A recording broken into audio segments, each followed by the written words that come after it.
Duelists, when you see these sleeves, you know it's Crystal Beast time. And in this case, I, Hellgear, have the Crystal Beast Budget Deck Profile Challenge. To those of you who don't know about this challenge, it is as simple as this. You are a new duelist getting into the game, or a returning duelist who's been away from the WoW coming back.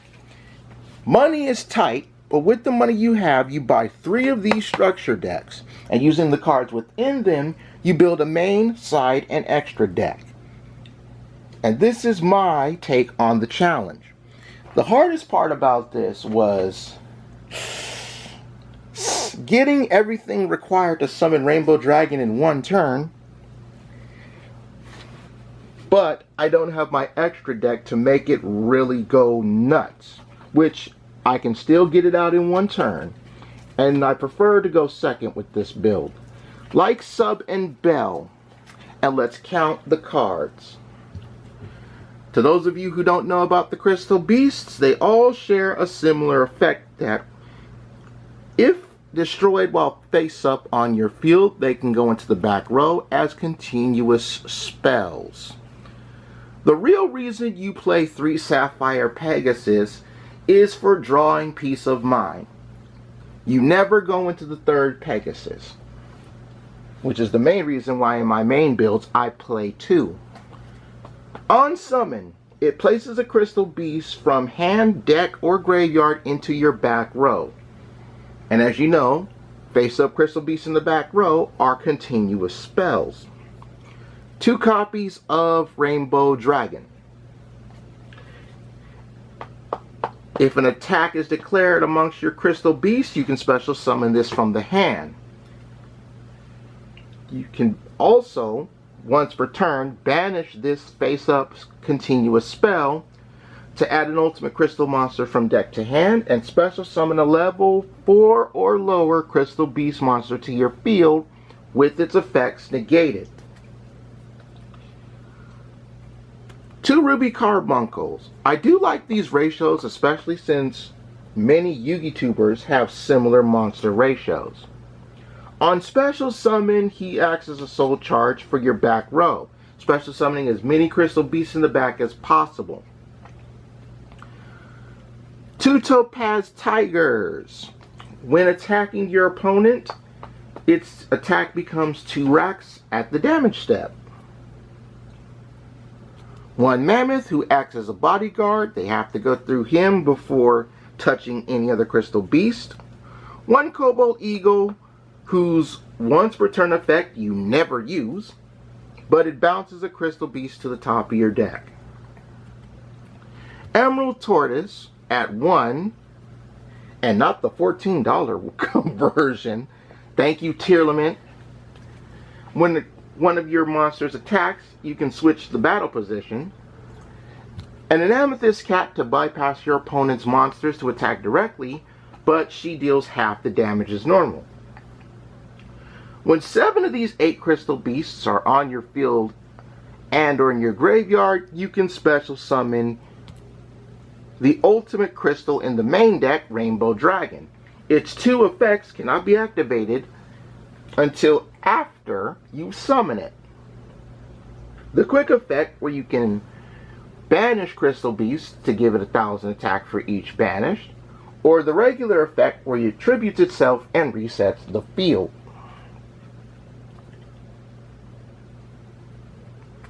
You know about Ash Blossom. I don't have to tell you about this hand trap. You're playing it. Spell Game. 2 copies of Rainbow Bridge of the Heart. This gives you an extra normal summon on your Crystal Beasts. You can also destroy a Crystal Beast you control and add a Crystal Spell or Trap from deck to hand. Then, if one of your crystals is placed into the back row, you can bounce this card and 1 card your opponent controls to the hand. All of these effects are once per turn. Because Rainbow Bridge of the Heart bounces back to your hand, you don't need to play 3. 2 is fine. Some duelists are even playing this at 1. I like to play it at 2 because it's an extra normal summon. 1 Advanced Dark. You'll need this more next month for the Advanced Crystal Beasts, so just be aware of its 3 effects. It makes all Crystal Beasts on field an Engraved Dark attribute. If an Ultimate Crystal monster attacks, its attack target's effects are negated during the battle phase. And the most important one, if a Crystal Beast does battle and you would take damage, you can Foolish Burial 1 to block damage. That last Foolish Burial effect comes up the most of all of its effects. 3 copies of the other Rainbow Bridge you play in the deck. This road is a Crystal Spell or Trap, and it's not once per turn. You can get such wonderful cards like the following. Crystal Bond, which is our Oats. Oats standing for 1 activation a turn. Take 2 Crystal Beasts with different names from your deck. One goes to your hand, the other goes to the back row. And if your opponent ashes the first one and you have a second one in hand, you can activate the second one. 2 copies of Crystal Ages. This lets you destroy a Crystal Beast you control and create a Crystal Beast token. The token takes the exact same stats as the Crystal Beast that it blasted. And if a Crystal Beast is placed in your back row, even during the damage step, you can banish this card from your graveyard to special summon a Crystal Beast monster from the back row once per turn. This is the token of choice that I use.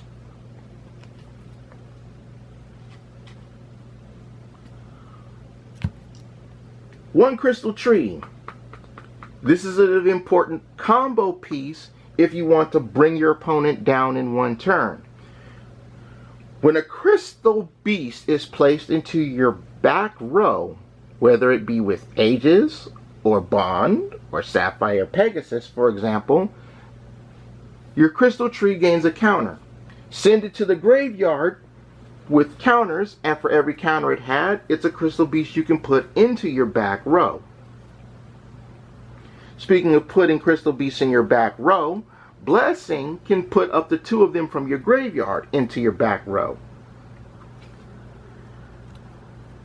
When you have 2 in your back row, Crystal Beacon can Stratos a Crystal Beast from your deck. 1 copy of Awakening of the Crystal Ultimates. You can reveal an Ultimate Crystal monster in your hand to activate one of these effects. But if you control the Ultimate Crystal Beast monster, you don't have to reveal one in your hand, and you can use both of the effects in sequence. Take a Rainbow Bridge or Rainbow Refraction from your deck and add it to your hand, or send it to the graveyard. Or you can special summon a Crystal Beast card from your hand, deck, or back row. This is also an Oat. I rarely played this card, but getting both effects when you have an Ultimate Crystal monster is pretty sweet. Trap Game. 1 Brilliance. This adds the defense of Crystal Beasts to their attack, which is pretty decent. And just like with Protection, or I keep calling it Protection. I'm so used to calling Crystal Aegis Crystal Protection because it's the Japanese name. And just like with Aegis and Tree, if a Crystal Beast is placed into the back row, even during the damage step, you can send this face-up card to the graveyard and Stratos a Crystal Beast from the back, from your hand or graveyard. Oh, excuse me. Special summon a Crystal Beast from hand or graveyard, and you take half damage. So it's another form of promise. I have always played 1 Ultimate Crystal Magic. This is the fusion when you have a Crystal Beast die in battle. One is really all you need.